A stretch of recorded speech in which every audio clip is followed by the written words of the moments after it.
Ողջույն բարեկամներ, մի քանի ժամից կկայանա Վարդան Ղուկասյանի դատը, իսկ միջև դատը կայանա, նրանք ովքեր Լոս Անջելեսից ուզում են մեկնեն դատավարությանը, ինձ ուղղակի տեղեկացրեցին, որ եթե հարցնող լինի, ես տեղեկացնեմ, ես ասեմ, որ շարասունը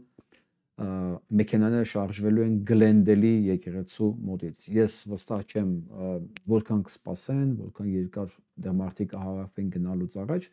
բայց մոտավորապես այսպիսի մի ինֆորմացիա կա, ես ուզում եմ ձեր հետ կիսվեմ նրանց համար, ովքեր ուզում են գնալ Լաս Վեգաս այդ ներկա լինեն դատավարությանը։ Ինչքանով հասկացա, շատ են լինելու այս անգամ։ Այսօր այսպիսի մի տեսաուղերձ եղավ Վարդան Ղուկասյանի մոտ կողմից, ես փորձեցի նայելուց հետո նորից հիմա բան ունեմ, ոնց որ դնեմ ինքը, կարծես թե կամ ֆայլն է հանած կամ վնասած է։ Բայց շատ կարևոր բան կար, այս ուղերձ կար, այս դիմումի մեջ, որ պարտադիր է բոլորս իմանանք։ Մայրը մեղադրում էր Էդգար Համբարձումյանին, որը ինչ որ համագործակցության մեջ լինելու Արտակ Գալստյանի հետ եւ դրա համավարակության առումով։ Ուրեմն ես տեսեք ինքը շատ բան է, հուզված է մայրը եւ այս պահին այտենց է տեսնում դեպքերը։ Ես կոչ կանեի բոլորին մի քիչ ավելի զուսպ լինել, մի քիչ ավելի հավասարակշռված եւ չտրվել որևէ հոսանքի եւ միանգամից վերաբերմունքի փոփոխությունների, մասնավորապես այն մարդկանց մասին, ում փաստացի մեղադրում է Վարդան Ղուկասյանի մայրը, ես չեմ բացառում, որ սա լինի նաև դեզինֆորմացիա, որովհետև ես մենակ լուրջ կընդունեմ այն հայտարարությունն ինֆորմացիան, որը երբ որ տաստված մի օր Վարդան Ղուկասյանը դուրս գա բանտից, ինքն ասի, ով ինչ արել, ով ինչի մեջ է քաշել ներգրավել, հա, ըստ իր ունեցած տվյալների։ Քանի որ հիմա վիճակը շատ խառն է, Տիկին Սուսաննայի ականջը շատ մարդիկ շատ բան կարող են լսնել։ Ես դամար, քանի որ ինձ զանգում են, ինչ է այս Էդգար Նովա, ինչ է, ինչ է, ես անձամբ չեմ ճանաչում Էդգարին, ես կխնդրեի ուղղակի շտապ որոշումներ եւ եզրակացությունների չգալ, չտրվել մանիպուլյացիաների, որովհետեւ Տիկին Սուսաննայի հոգեկան վիճակը հուզված վիճակը եւ ինֆորմացիայի բացակայությունը կարող են, գիտեք, շատ վատ հետևանքներ թողել այն մարդկանց մոտ, ովքեր, ասենք, չեն ուզում վերջնական ճշմարտությունը հայտնաբերեն, նոր վերաբերմունք արտահայտեն կամ փոխեն ինչ որ մարդու նկատմամբ։ Տեսեք, ես ընդամենը կոչ եմ անում, սպասել Վարդան Ղուկասյանը դուրս կգա եւ թող ինքը հետախուզի, հասկանա ով ինչ ոնց ում դրդմամբ ինքը շատ լավ կարողանում է այդ գործը անել եւ ես հապշտապ եզրակացություններ անելու փոխարեն ես կսպասեի Վարդան Ղուկասյանին այս պարագայում։ Այ հիմա ուզում եմ սա հիշեցնել են բոլոր իմ ընկերներին, որոնք հենց առաջին օրին մեկ շաբաթ առաջ էր, որ հայտնի դարձավ այս բանը եղել, կամ գուցե ավելի շատ։ Բոլորը զանգում էին ինձ, որ ես անպայման ինչ-որ մի բան պետք է անեմ, հա, պետք է սկսենք դրամահավաքություն, փաստաբաններ վարձելու բան։ Ես հիշեցնեմ ընդամենը ձեր այն ովքեր որ ինչ ճանաչում են եւ մտածում էին, որ կարող է ես ինչ-որ մի բան կարողանամ այս առումով անել եւ ես ստիպված էի բոլորին մերժել։ Բոլոր շատերի համար երևի սա շոկ էր, որ ես ասում էի մի շտապեք, ես ինքս կորոշեմ ինչ անեմ, հա։ Հայտարարություն տարածեմ, չտարածեմ, դրամահավաք անեմ, չհավաքեմ, ընկնեմ փաստաբան վարձել, թե ոչ, որովհետև այսպիսի իրավիճակներում, երբ որ մարդիկ գլխապատառ էմոցիոնալ վիճակում սկսում են ինչ-որ բաներ անել, շատ նման է այն պարագային, երբ որ մարդը ընկնում է գնացքի դեմից ու սկսում է ինքը վազել։ Մեծ հավանականություն կա, որ գնացքը գալու է տորորի անցնի։ Ես խոճապահար էմոցիոնալ որոշումներ, հայտարարություններ աշխատում եմ ընդհանրապես չանել, ոչ էլ տրվում եմ ընկերներիս հորդորներին եւ բոլորին սիրով ասում եմ ոչ։ Ես կմտածեմ։ Եվ ես գալիս է ապացուցելու այն հանգամանքը, որ այո, իմ կայացած որոշումը ճիշտ էր։ Ես ինչ որ հայտարարություններ անում եմ կոնկրետ փաստերի վրա եւ այն լիազորությունների մեջ, որոնք ես ունեմ ու կարող եմ ինքս ինձ վերագրել։ այնպես որ հարգելի ընկերներ ջան, ում ես մերժել եմ այս ամբողջ ընթացքում, հա, որ ես ինքս ոչի բան չեմ նախաձեռնի, քանի ես չունեմ ուղիղ թույլտվություն կամ ուղիղ խնդրանք, հա, սա շատ բան է, նուրբ, դելիկատ եւ ոնց ասեմ, քա բարեկրթության բաներ է, որ իրավունք չունենք խախտելու, էլի։ Հաճախ մարդիկ վնաս են տալի ուղղակի բադի ցանկություններով։ Հա, բադի ցանկությունները ինչ որ ընկնում են մեջտեղ, սկսում են բաներ անել եւ կարող են հսկայական վնաս տալ։ Եվ այսպեսով ես կոչ կանեի, որ ոչ Էդգար Համբարձումյանի նկատմամբ, հա, ոչ էլ մնացած մարդկանց նկատմամբ, ովքեր ինչ որ ձևով խառնված են այս գործերի մեջ, ոչ մի կտրուկ վերաբերմունք, կտրուկ բան հայտարարություններ չլինեն։ Կսպասենք, ենթադրում եմ, որ շուտով Վարդան Ղուկասյանը դրսում կլինի, թող ինքը իր հետախուզությունն անի, հա, հասկանալ ով ում դրդմամբ կամ ինչ է արել, արդյոք այդ ամեն ինչը պայմանավորված է եղել, թե ուղղակի սրանք բան են, հա, առիթից օգտվելով ինչ որ մարդկանց վարկաբեկելու փորձեր։ Սա է ասելիքս այս մասով եւ ուզում եմ հաջորդ բանը ձեզ ցույց տալ մի անգամից։ Լսենք հա մի անգամ։ Это временно. И наша страна опять будет большой и сильной. Опять будет Советский Союз. Ասում ես ամեն ինչը ժամանակավոր է, մեր երկիրը էլի երևել լինելու է մեծ եւ հազոր, վերականգնելու ենք սովետական միությունը։ И никто никуда не уйдет. Եվ ոչ մեկ ոչ մտեղ չի գնա։ И все будут жить в мире и согласии. Я Եվ բոլորը ապրելու են խաղաղ եւ համերաշխ։ очень хочу, чтобы все эти события действительно были историей и никогда больше не повторились. Եվ այն ինչ որ եղել է, երբեք էլ չկրկնվի։ Տեսեք, անկախնից սա հին ձայնագրություն է, սա հաստատ բան չի, վերջի տարվա ձայնագրություն չի, ոնց որ ենթադրում եմ, որ որտեղ այնտեղ դեմքերից հասկանում եմ, որ սա առնվազն մի քանի տարվա պատմություն ունի։ Բայց ոչինչ բան չի փոխվել։ Այն գործողությունները, որոնք կատարվում է մեր միջավայրում, պետք է իմանաք, որ դա այս ամբողջ մեծ ծրագրի մի մասն է։ Ես նույնիսկ մեկ է այդ գրազեմ եկել, ինքը պնդում է, որ այս ամեն ինչը ուժի մեջ է եւ սովետական միությունը վերականգնվելու է։ Ես գրազեմ եկել, որ չի վերականգնվելու։ Հա, բայց սա չի նշանակում, որ ես ճիշտ եմ, ես ուղղակի ուզում եմ, որ տենց լինի։ Ես պատրաստ եմ այդ գրազը կրվելու։ Ես գիտեմ, որ այդ ամեն ինչի նպատակը կա եւ ամբողջ այս ինչ որ կատարվում է հիմա մեր շուրջը, ուկրաինական պատերազմը, Թրամփի գործողությունները, բոլորը միտված է դրան։ Բոլորը միտված է դրան։ Եվ ես ուզում եմ ձեզ ուղղակի տեղեկացնել ինչ է նշանակում սովետական միություն։ Սա մի մեծ ճամբար էր։ Մեծ համակենտրոնացման ճամբար իր բոլոր դրսևորումներով, հա, ճամբար բաց երկնքի տակ։ Եվ մոտավորապես սա է ուզում վերականգնի այս ընկերը։ Ինքը որ ասում է մեծ հզոր երկիր, որտեղ բոլորը իրենց տեղն են ունենալու։ Ես ուզում եմ ձեզ մի բան հիշեցնել, ինչ է նշանակել սովետական միությունը մարդկանց համար։ Այս վերջերս երևի բոլորդ լսեցիք այդ Անորա ֆիլմի մասին, հա, Սամվել Սևեդան մի բան էր գրել։ Ես չեմ տեսել, ես շատ բաներ եմ կարդացել, բայց ես հիմա կասեմ, որ սա պատահականություն չէր։ Մի խոսքով։ Հա, ուրեմն ինչ ասեմ, բայց ինչ է նշանակում այս հումորը, հա, այս հայերին, որ այս հումորային վիճակում են դրել, միջնորդի դեր են տվել հայերին, հա։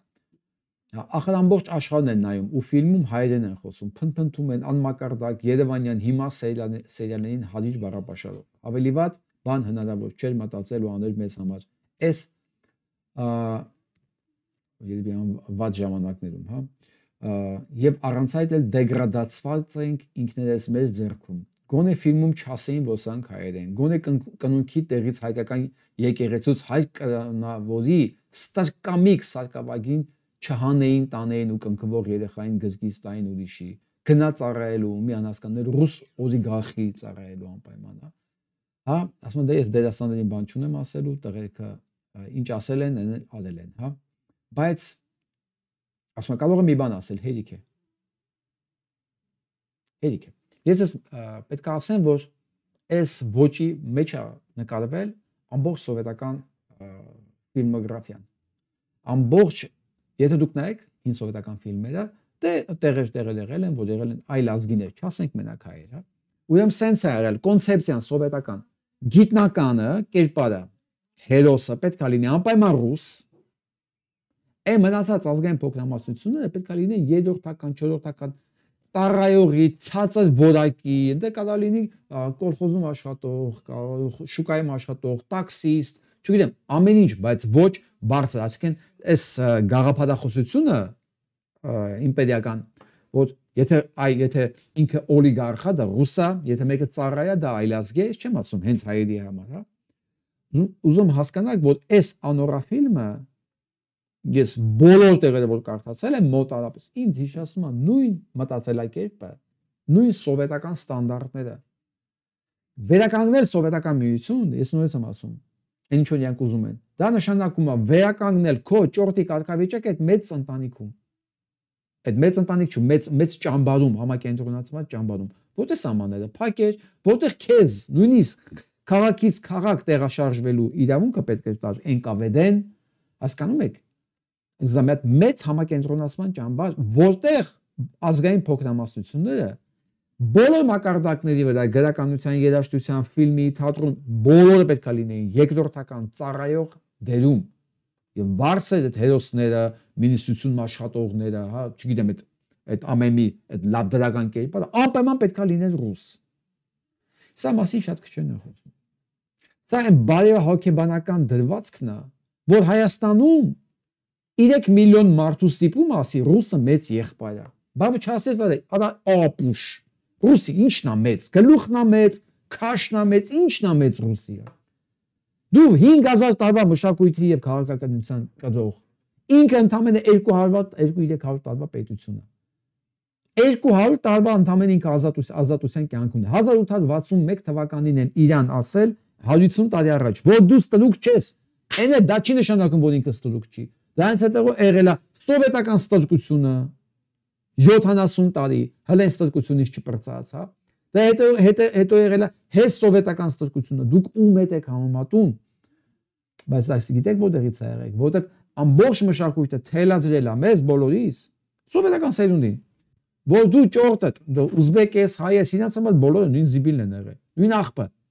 Մենք բոլորս խաչ էինք, իրancs համար նայեք ճուրք եք, հա, բոլորը, բայց ինքն Իվանը։ Եվ մի բան պետք է ասեմ, եթե դուք նկատել եք, հետ սովետական ֆիլմերը հայկական, որոնք նկարվել են հայ-ռուսական ֆորմատում, դե հիմնականում է դա մեջ եղել է շարմը որպես պրոդյուսերական կենտրոն։ Հələ մեկ գնացեք այդ հայերի կերպարներին նայեք։ Բայց հələ գնացեք այդ հայերի կերպարներին նայեք։ Հայտարարություն ամոթից գետին ես մտնում, նվաստացած, ծիծաղելի եւ այս գործի մեջ տեսեք, բանա, շարմը հայկական իրականության մեջ ինքը յուրինակ իր տեղ ունի։ Բայց այն իմիջը հայկական հայի, որ կերտվել է այս ամբողջ ընթացքում, հա, քիթը մեզ, բանա, գեղացի, փրչոտ, ասում է շամպուն для тела, շամպուն для волос, բան։ Հասկանում եք, որ ասում է, եթե ակուլա է ստենում, ասում է ակուլա չի հայա լողանում, բան, էլի շնաձուկը։ Հասկանում եք, այս ամբողջ այս նվաստացում, այս պատահական չի եղել, դա հետ սովետականն էր։ Եթե հայի վրա պետքա ծիծաղեին նրա փոքրության, թուլության, գեշության, մեծ քթի, չգիտեմ, հա,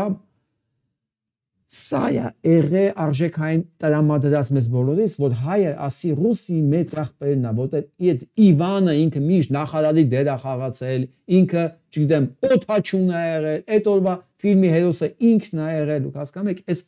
ամբողջ քարոզչական թույնը, որ մեզ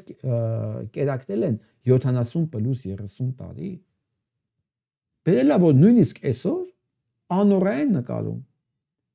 ու հայերը էլի քաղքենի, տխմար, օլիգարխի ծառայի դերում,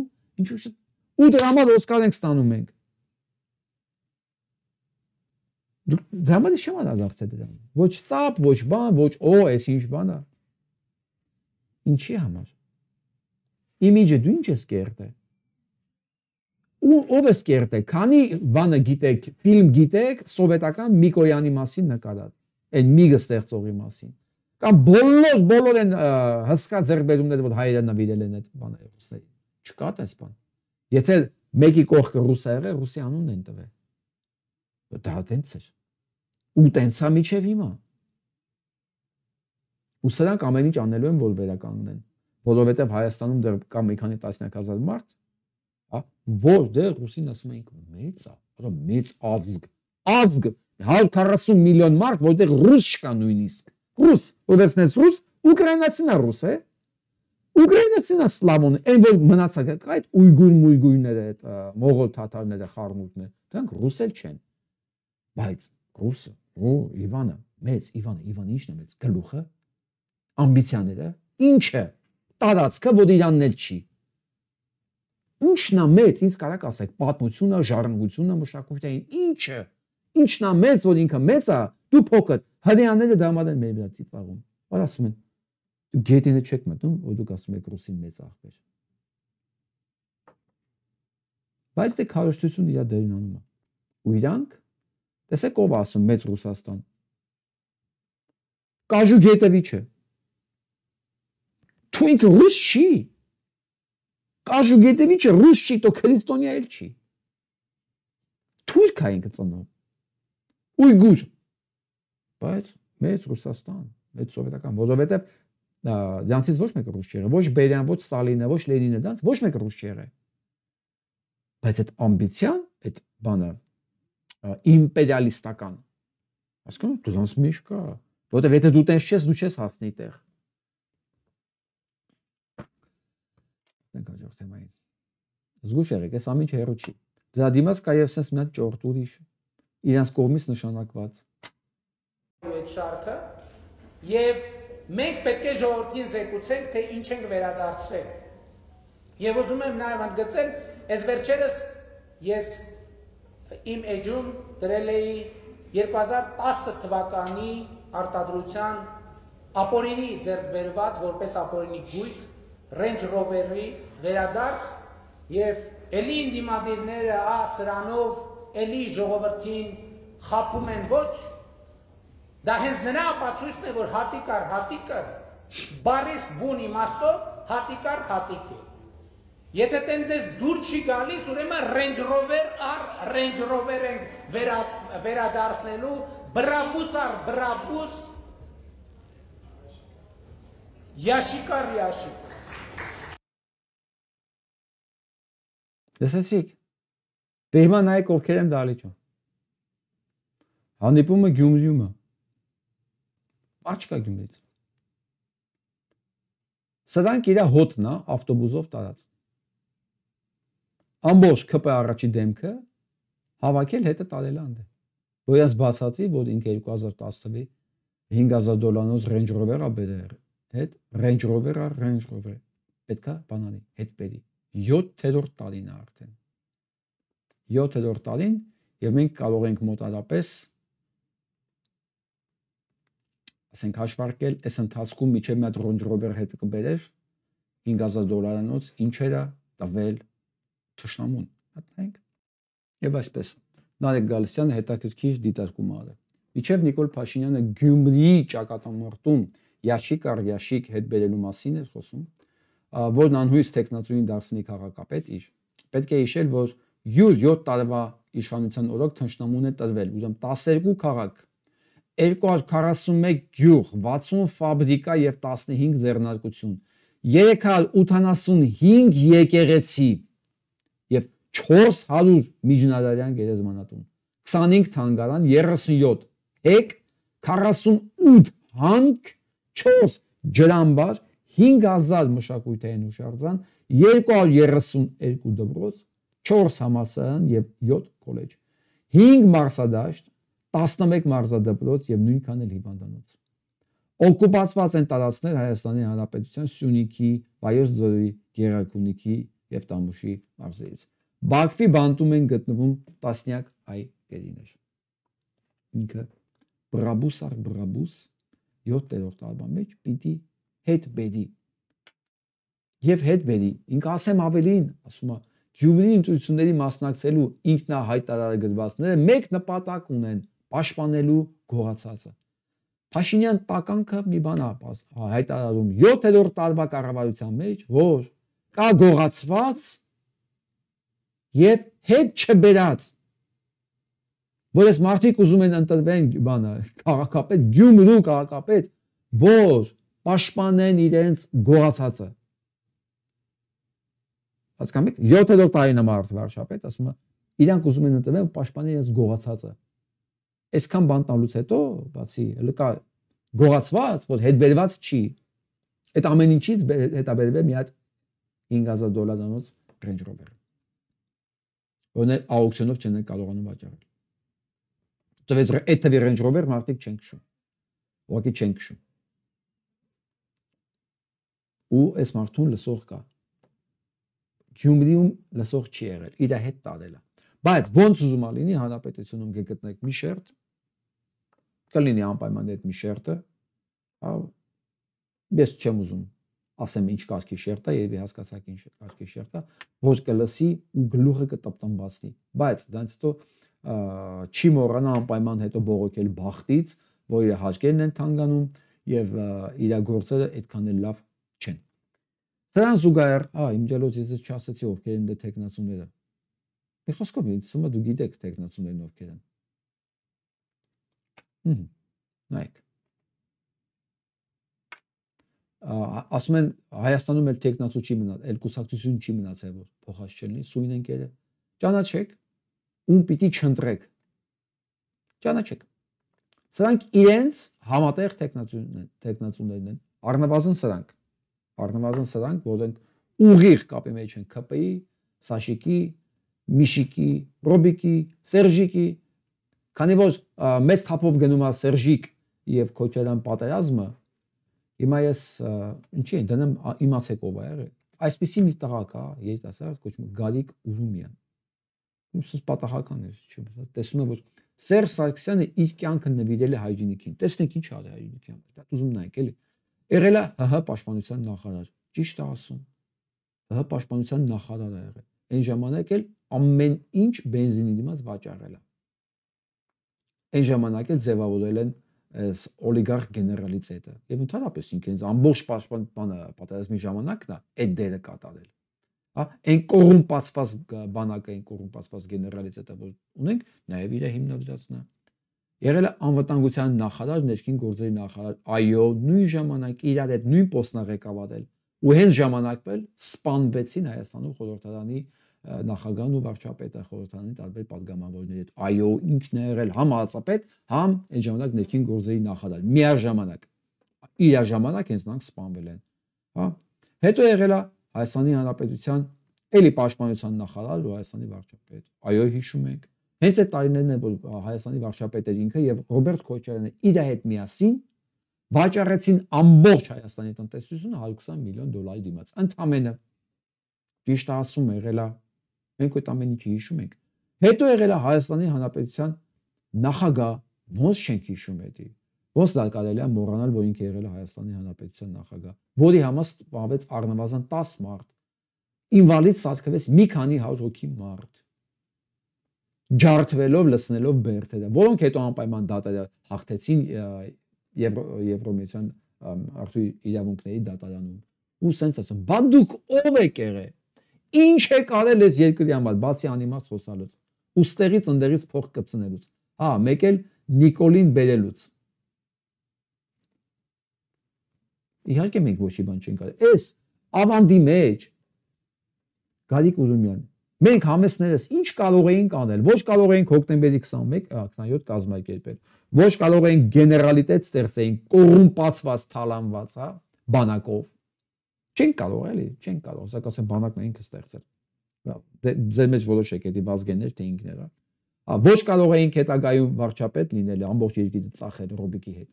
Չենք կարող էլի, ոչ էլ կարող էինք 10 մարդ սպանել տալ, որ գայինք նստեինք բանը նախագահ, այդ ընթացքում փոխեինք սահմանադրություն, մի հատ էլ քարոզիա պատերազմ բանը կազմակերպեինք, որ Արցախի հողերը տանք։ Հետո էլ ասենք անիմաստ հողեր։ Նիկոլն էլ իր ասածներն է կրկնում, իր ասածներն էլ անում է։ Այն ինչ որ ինքը չկարողացավ փոքր մասշտաբի անել, Նիկոլը դասերը սովորեց, ընդամենը 4 տարի հետո մեծ մասշտաբների մեջ արեց նույն բառերը կրկնելով։ Հիմա ասա դուք ինչ եք արել բացի Նիկոլին բերելուց։ Իսկ կարեք կողմնորոշվեք էլի, Նիկոլի կողմից ով էր, Նիկոլին ով կողմ քննարկեց, ով բերեց վարչապետ։ Ես երիտասարդի պրոֆիլը նայեցի, ուղղակի հասկանալի է։ Դե աշխատանք է հիմա, մեկը մի ձևով է աշխատում։ Դե ես բան չունեմ ասելու, դուք ձեր ճակատագիր եւ ոնց ուզում եք աշխատեք։ Ոնց ուզում եք աշխատեք, դա իմ խնդիրը չի, բայց ասում եք sense բան, հա, դուք ինչ եք արել։ Իհարկե մենք sense բան այսքանը չենք կարող անենք։ Չենք կարող անենք ու մի քիչ ուղղակի բարոյական չի ժողովրդի մասին մտածել, թե ժողովուրդը ակվարիումից ձկան նման մի բան է, էլի, այս պատից միջև ասում են պատ մոռանում անտեղ ինչ է եղել։ Ասի մոռանում եմ ոնց է պատ կա։ Կապտում ու հետա գալի մեկ էլ այն մյուս պատը, եկել հոպ, էլի պատը։ Չէ, ժողովուրդը ակվարիումի ձուկ չի։ Իհարկե կան ժողովրդի մեջ ակվարիումի ձկներ, հավ, հա, որոնք եւ Սերժ Սարգսյանի կաշառքներն են վերցել ընտրվելու համար։ Այո, բոլոր ընտրությունները սկսահմանելուց են կեղծել միջև խորհրդարանական եւ նախագահական։ Բոլոր։ Իհարկե մենք այդ բաները չենք հասցնի անենք, դե այդ ռեսուրսները չունենք, ասեմ ավելին այն ցանկություններ չենք ունեցել։ Այդ առումով ճիշտ ես ասում։ Ով եք մենք Սերժ Սարգսյանի առաջ։ Ատե մի քիչ բանա անիմաստավիճելը։ Մի քիչ էլ խոսենք էլի Սերժ Սարգսյանի մասին, հա։ Զանգեզուրի պղնձամոլիբդենային կոմբինատն է վերջին 4 տարիների ընթացքում համար 1 խոշոր հարկատում, որի 12.5%-ը դեռ 2018-ին ձեռք էր բերվել ընդամենը 50,000 դրամով։ Խոսքը Վատիկանում Հայաստանի նախկին դեսպան Սերժ Սարգսյանի փեսա Միքայել Մինասյանի բաժնետոմսերի մասին է։ Այս գործարքով 2017-ին փաստացի կոմբինատի միջոցներով 30 միլիարդ դրամով ձեռք բերված 25% բաժնեմասից 12.5% օտարվել է 1 միլիարդ դրամով, իսկ մյուս 12.5%-ը ընդամենը 50,000 դրամ։ Վերջն արդյունքում հասկացաք, չէ, մի 12.5-ը 1 միլիարդով է օտարվել, մյուս 12.5-ը 50,000 դրամով։ Արդեն 2022 թվականին շուրջ 50,000 դրամով ձեռք բերված բաժնեմասերը ընդհանուր շուրջ 30 միլիարդ Հայաստանի Հանրապետության դրամով օտարվել են։ Վերջն արդյունքում օրինականացնելով հանցավոր ծագում ունեցող հիշալ գույք։ 50,000 դրամով ձեռք կապել 50,000 դրամով պղնձամոլիբդենային կոմբինատի 12.5%-ը ու վաճառել է հետո 30 միլիարդ դրամով։ Չէ, ճիշտ է ասում, մենք ինչ ենք արել, մենք սենց մախինացիաներ, մենք սենց թալան չենք կարող անել։ Ոնց կարող ենք մենք ասենք 12.5%-ը այդ ամբողջ կոմբինատի ձեռք բերել 50,000 դրամով Մյուսն էլ 1 միլիարդով է ձեռք բերել, բայց հետո ծախենք 30 միլիարդով։ Չէ, բացառում էր։ Մենք այդ ընդունակություն 30 միլիարդը մոտավորապես ասեմ դες ինչքան է գալիս։ Եթե 1 միլիոն դոլարից մի քիչ։ Դու քիչ եմ ասում, քիչ։ Ինչ է 30 միլիարդ է, սարսափելի թիվ է։ Ընդամենը 50,000 դրամով ձեռք բերված։ Գիտեք այդպես ինչքան գործարքներ կա։ Միջիկի վրա։ Ես չեմ ուզում ամբողջ, դուք ամբողջը կարող եք նայել, հետո թվերը աճում է, մենակ էդի չի։ Մինասյանին մեղսագրվող 76 դրվագներից ամենախոշորն է, որով բացի նրանից մեղադրյալ են կոմբինատի նախկին գլխավոր տնօրեն։ Եվ ասես 76 դրվագ կա միջիկի վրա։ 76 դրվագ։ Հիմա է Range Rover-ը, Range Rover այդ հետ բերողին, բայց չասես։ Բա։ Ուրեմն Range Rover Range Rover են վերադարձնելու Brabus Brabus։ Իքսել գիտի որ այն լսող չկա։ Իքսել գիտի որ արդեն ով լսում իրան հեր մեր ծնող անցավորներ, ապագա, երեխա հայերում են, բայց դեռ ինքը շարունակում է խոսալ, որտեղ է մնացել իրան։ Իսկ այս ամեն ինչի զուգահեռ ես դες մի բան եմ ուզում։ Ինձ ուղղակի խնդրել են, ես չեմ կարող այդ մասին չխոսալ։ Հերթական իրենց հանցագործությունների մասին։ Հա, Սերժ Սարգսյանի իմիջելուց ժամանակ սկսած։ Ուղղակի երկար ժամանակ այս թեմայով ինձ էին դիմում, ես խորհուրդ էի տալիս դիմել Վարդան Ղուկասյանին, բայց քանի որ հիմա Վարդան Ղուկասյանը այդնի պատճառներով չի կարող այս թեմային անդրադառնալ, Ստիպած ես եմ անդադար։ Հարգելի հայրենակիցներ, դիմում ենք ձեզ նախազգուշացնելու համար, որ սույն թվականի մարտի 11-ին ժամը 12:15 Երևան Աշակունյացին հասցեով նախատեսվում է ԵԱՆԴ 00460415 վաղեմության ժամկետը 2015 թվականին սպառված կեղծ կատարողական թերթի օգտագործմամբ խարդախ անօրեն ճանապարհով գրավադրված մեր փախստական ընտանիքի բնակարանի ապօրինի աճուրդը կազմակերպված Arm Business Bank-ի ներկայումս Ամիոբանկ գոյություն ունեցող Անահիտ Սիմոնյան ՍՊ-ի կողմից, որի տնօրեն եւ միակ բաժնետեր Անահիտ Սիմոնյանը 2010 թվականին ստացել է ապօրինի բիզնես վարկ առանց նոտարական վավերացման վարկային պայմանագրով ապօրինաբար գրավադրելով մեր ընտանիքին պատկանող բնակարանը առանց մեր ընտանիքի անդամների իմացության եւ լիազորությունների։ Անահիտ Սիմոնյանի կողմից վերակառուցման եւ զարգացման Եվ այսպես Անահիտ Սիմոնյան, Ոմն Անահիտ Սիմոնյան, որ ձևակերպել է մի հատ ՍՊ, վարկա ստացել մի օրվա մեջ այդ ՍՊ-ով դրամագրելով, գրավադրելով բնակարան Երևանում, որը Իրանը չի։ Սա միջալոց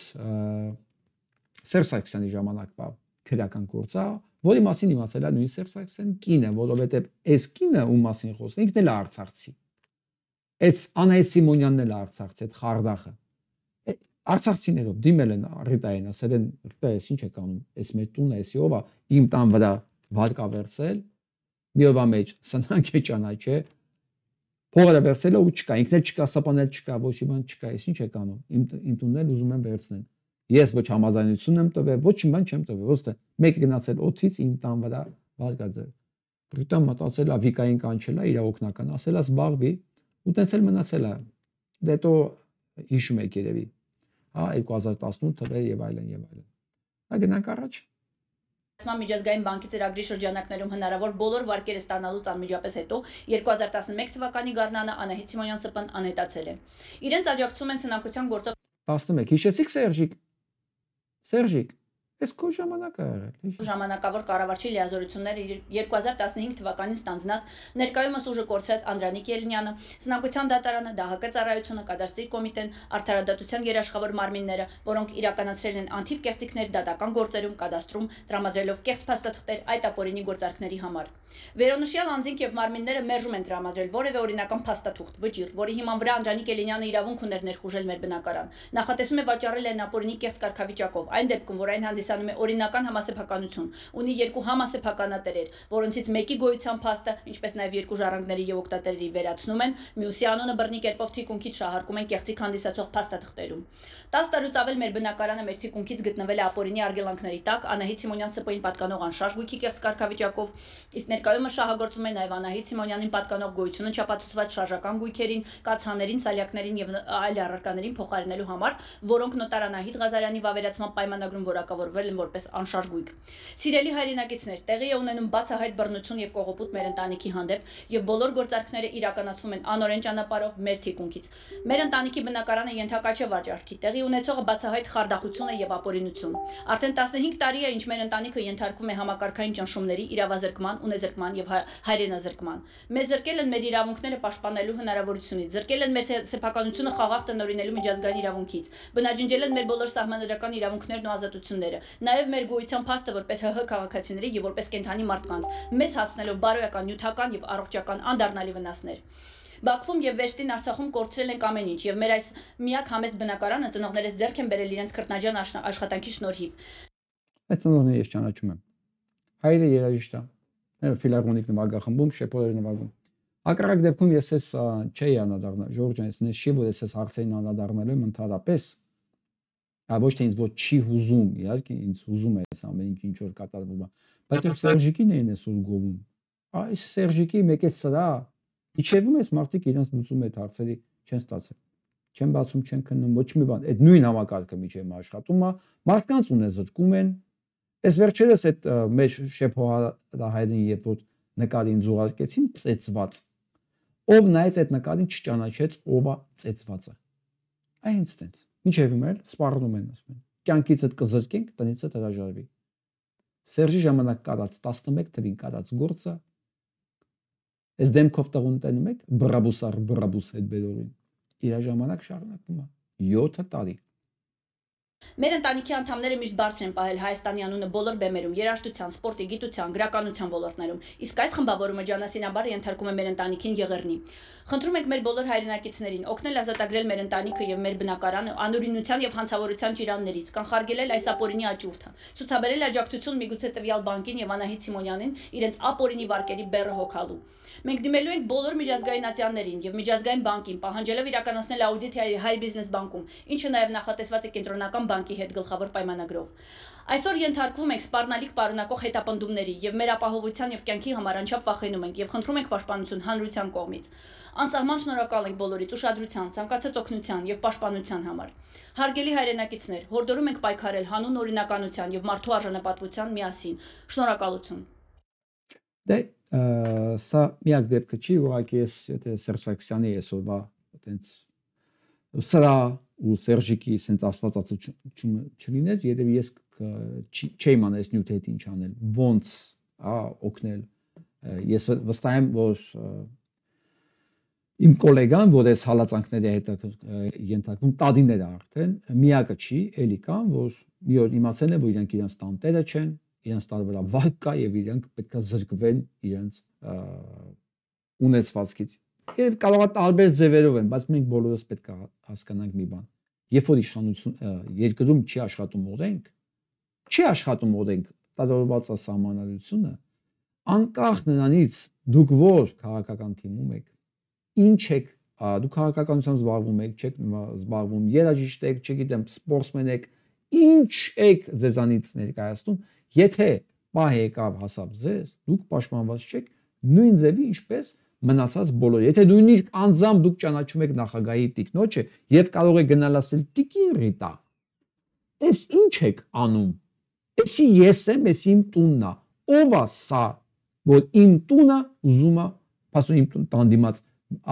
քանի տասնյակ անգամ ավել վարկա վերցրել։ Մի օրվա մեջ բացել է, վարկա վերցել է, հաստատվել է, վերցել չկա ու բանը կազմալուծել է, գնացել է սննկացման։ Ու միջև հիմա հավատալի այս մարդու ծերեսնունը խլում են, ասում են, ինչ կապ ունի։ Մի օրվա մեջ է սպան բացել, մի օրվա մեջ էլ սննկացել է։ Կապ չունի, մենք իրեն փողը տվել են, քեզանից պետք է վերցնենք։ Հասկացա՞ք։ Այսինքն եթե դու նույնիսկ ճանաչում ես նախագահի կնոջը, դու ոչ մի բանից ապահովված չես, որովհետև այս համակարգում չի աշխատում օրենքը։ Տարօրած ունենան այդ օրենքին, իր բոլոր դրսևորումներով։ Գնանք առաջ։ Օրենք ասեցիք, հիշեցի։ Այդ լսենք ես մի պահ։ Հստակորեն այդպեսին էր անցկացել։ Շնորհակալ եմ, պարոն Միսկալյան։ Եվ Տիկին Վարդանյան, ձեր բնապահպանական մտահոգություններով հանդերձ չեք հիշում այս տեսակետը։ Նախ ասեմ, որ իմը միայն բնապահպանական չի, այսինքն ավելի շատ իրավական։ Սա ամուսարի մասին քննարկումն է, որը պետք է շահագործվի, թե չէ։ Ուստի քննարկման եկել է պաշտպանի, շահագործում է գիտեք ով։ Ասեմ ով։ Այն որ նախկինն է, նախկին փող վարչապետ Վաչե Գաբրիելյանը։ Այն որ ասում ենք սրանց մեջ նախկին ներկան չկա, բոլորը նախկին են, ուրեմն այսօր որ ուզում են այս փողը 150 միլիոն դոլար փողը բանկերից վերցնեն, տան, ստնկացած հիմնարկիները ասեն, աշխատի, թունավորի, 150 միլիոն տալիս ենք, որ 10 տարվա մեջ 120 միլիոն բյուջեի փող տաս, իբր, պլյուս թույնու ավերածությունները։ Ու այս գաղափարը եկել ապահով այստեղ պաշտպանի, այն որ սրանք ասում են նախկին, որ եկել են, ուզում են ընտրվեն քաղաքապետ, որ իրաց թալանը պաշտպանեն։ Բոլորը նույն զիբիլն են, կներեք խոսքիս համար։ Լսենք հենց։ Խնդիրասա իրավական Դե ձերը նաև տնտեսական է, որովհետև ասում եք ջերմուկի բիզնեսները կփակվեն, չէ՞։ բոլոր առումներով այնքը ռիսկային, բայց հիմա ես ուզում եմ ուղղակի զուտ հակադարձել այն ինչ լսեցի, այդ մեր պետության ողբերգությունը դրա մեջ, որ որոշում կայացնողները փորձում են ոչ թե պաշտպանել պետական շահը եւ երկարաժամկետ ռազմավարություն ունենալ, այլ հաճոյանալ այս կամ այն գերտերության ղեկավարներին կամ կապիտալը տիրապետողներին, Հաճոյանալու խնդիր չի ասում։ Դե կներեք, բայց եթե փաստաթղթերով հիմնավորվում է։ Ինչով էս հետաքրքիր արտաքին ներդրողին, արտաքին Դե արտաքին Ես մի հատ ուզում եմ մեծ աղջկա մի հատ նկատողություն անեմ, էլի։ Դուք լրագրող եք, հա? Դուք լրագրող եք, դուք կանչել եք կողքի մերը խոսեն, թե դուք այս պետության Նիկոլի դատապաշտպանն եք այդտեղ։ Շատ վատ եք սկսում ձեր կարիերան, աղջիկ ջան։ Այտենց հարթում չկա, որ ես նայած քեզ մի հատ նկատողություն չանեմ։ Մի մոռացել լրագրությունը ինչ բան է։ Եթե ուզում ես Պետրոս Ղազարյանի 2-ին ունես, այտենց ուղիղ ասա։ Նա լսեք։ Հրաժարականային ճանապարհներ փակվեն ընդհանրապես կերպումը հստակորեն այդպեսին էր ասք։ Շնորհակալ եմ, պարոն Միսկարյան։ Եվ Տիկին Վարդանյան, ձեր բնապահպանական մտահոգ։ Դե ձերը նաև տնտեսական է, որովհետև ասում եք ջերմուկի բիզնեսները կփակվեն, չէ՞։ Բոլոր առումներով այնքը ռիսկային, բայց հիմա ես ուզում եմ ուղղակի զուտ հակադարձել այն ինչ լսեցի, այդ մեր պետության ողբերգությունը դրա մեջ է, որ որոշում կայացնողները փորձում են ոչ թե պաշտպանել պետական շահը եւ երկարաժամկետ ռազմավարություն ունենալ, այլ հաճոյանալ այս կամ այն գերտերության ղեկավարներին կամ կապիտալը տիրապետողներին, այո։ Ասում հաճոյանալու բան չկա։ Խնդիր չէ, ասում եմ։ Ինքը որոշել է արդեն հաճոյանալ։ Այդ դեպքում ինչ ես կանչի։ Դու կանգնեիր այն կողքը, գնա կանգնի հենց հիմա Վաչե Գաբրիելյանի կողքը, ընդերից խոսա։ Թող կոտերը դատարկ մնա, որովհետև այ հիմա կոտերը իրոք դատարկ է։ Ունդը լրագրող չկա, ունդը կա մեկը, որ եկել է անպայման օգնի, որ էլի իշխանական թևը ապացուցի իր հանցագործությունը։ Մի հատ լսենք պատասխանը։ Դե կներեք, բայց եթե փաստաթղթերով հիմնավորվում է, ինչով է հետաքրքիր արտաքին ներդրողին, արտաքին աշխարհում։ Լավ, եթե մենք ներողությունը հաջողություն չեն ներդրողին։ Ասում են ինչով է հետաքրքիր արտաքին ներդրողին։ Արտաքին ներդրող չկա, արտաքին ներդրողը սնանկ կազմակերպությունն է, որին վարկավորում է Հայաստանի Հանրապետությունը իր բանկերի հաշվին։ Ժողովրդի հաշվին վարկա տալիս սնանկ պետությանը, որը դատարանը ճանաչել է անվավեր։ Նույնիսկ այս լրագրող կոչվածը տեղյակ չի, որ այս ամբողջ գործարքը արգելել է դատարանը։ Հայաստանի Հանրապետության դատարանը սա արգելել է, ասա, դուք իրավունք չունեք շահագործելու այդ հանքը։ Հումքային բան դառնանք, կցորդ դառնանք, չգիտեմ, Ամերիկային կամ Ռուսաստան։ Այլ ընտրանքը ո՞րն է։ Լսեցիք։ Ասում եթե մենք պետք է հումքային կցորդ դառնանք, ասում ես այլ ընտրանքը ո՞րն է։ Պետության կողմից եկած մեկը փոխվարչապետի մակարդակի։ Փոխվարչապետ նախկինների, հա, փոխվարչապետի մակարդակի մեկ ասում է, իսկ այլ ընտրանքը ո՞րն է, եթե ոչ հումքային կցորդ։ Նստեք 2, -2։ Նստեք այստեղ հայոյելու կարելի է սկսել ստեղից վերջացնել բանը լուսնի կողմերը։ Եթե Հայաստանի փոխվարչապետը կամ Հայաստանի պետությունը այսօրվա կառավարություն ներկայացնող մեկի համար այլ ընտրանք չկա, քան լինել հումքային կցորդ, այնպես ոնց որ Նիգերիանն, Սուդանն, Հարավաֆրիկյան Հանրապետությունն է, հա, նշանակում է բա ձեր գործը ինչի մեջ այդ տագետներ։ Աշխարհը այսօր հարստական բանականությունն է զարգացնում։ Ասում է հումքային կցորդին ինչի մենք բան ունենք, դրա համար են փողը տալի, դու դրա համար եք աշխատում։ Որտեղ ձեր ինտելեկտը դրան է բավարարում, կաշառքը վերցնել, սեփական բնությունը տալ, որ թալանեն, թույնը թողեն քեզ, ընդ որում քո փողի դիմաց թույնը ու դա քո համար այլ ընտրանք չունի, իսկ այլ ընտրանքը ո՞րն է։ Դե խոս աղջիկ ջան։ Խոսը տգիտ չէ սարա։ 21-րդ դարում ով է հումքային ռեսուրսի վրա պետություն ստեղծում։ Խաղադրույք դնում հումքային տնտեսության վրա։ Երբ որ երեք չէ ներկայացեցի, երեք Airbnb-ին, որ ընդհանրապես application-ը, app-ը, սիստեմը, որ ոչ մի սեփական շենք ու բնակարան չունի, ավելի արժի, քան ամբողջ Hilton հյուրանոցների ցանցը։ Hilton հյուրանոցների ցանցը, որ մեծ շենքեր ունեն, հյուրանոցներ ունեն, բանը անշարժ գույք է։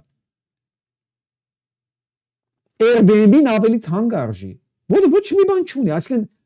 բանը ինտելեկտուալ ռեսուրս է այսօր։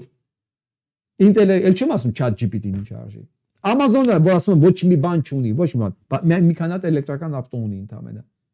2 տրիլիոն 150 միլիարդ արժի Amazon-ը այսօր։ Վաղան գնելու անպայման իր գնելու, խոսք չկա, Trump-ն հենցանելու է, որ դրանք բոլորը սննկանան։ Google-ից սկսած։ 2 տրիլիոն էլ Google-ն արժի։